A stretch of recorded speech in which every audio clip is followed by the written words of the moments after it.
అయ్యో నా దేవునికి అసాధ్యమైంది ఏమీ లేదు. ఒక నత్తివాణ్ణి తీసుకొచ్చి ఇదిగో ఇక్కడ నిలబెట్టాడు.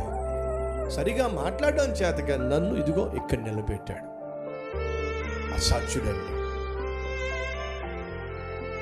ఎక్కడైనా ఒక 100 గజాలు స్థలం కనిపిస్తే నిలబడి ఆ 100 గజాలు స్థలం చూసేవాడిని. ప్రభా నాకు ఇస్తావా ఈ స్థలం, ఒక చిన్న మందిరం కట్టుకుంటాను ఆశపడేవాడిని. 100 గజాల స్థలం కనిపిస్తే నిలబడి ప్రార్థన చేసేవాడిని. అలాంటి వాడిని తీసుకొచ్చి హైదరాబాద్ నడిబొడ్డులో ఇదిగో ఇంత విశాలమైన స్థలం ఇచ్చాడు. అసాధ్యుడు, ఆయనకి అసాధ్యమైంది ఏది లేదు. దానికి సాక్ష్యము ఈ నా జీవితమే. 52 రోజుల్లో మందిరం కట్టు, నేను నీకు తోడుగా ఉంటా అనౌన్స్ చేయి.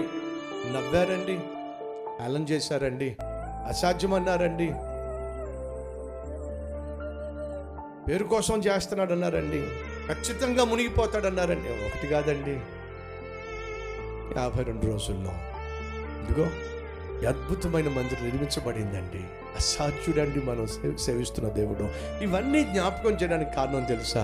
సతీష్ కుమార్ గురించి చెప్పట్లేదండి. సతీష్ కుమార్ నమ్మిన దేవుడు అసాధ్యుడు.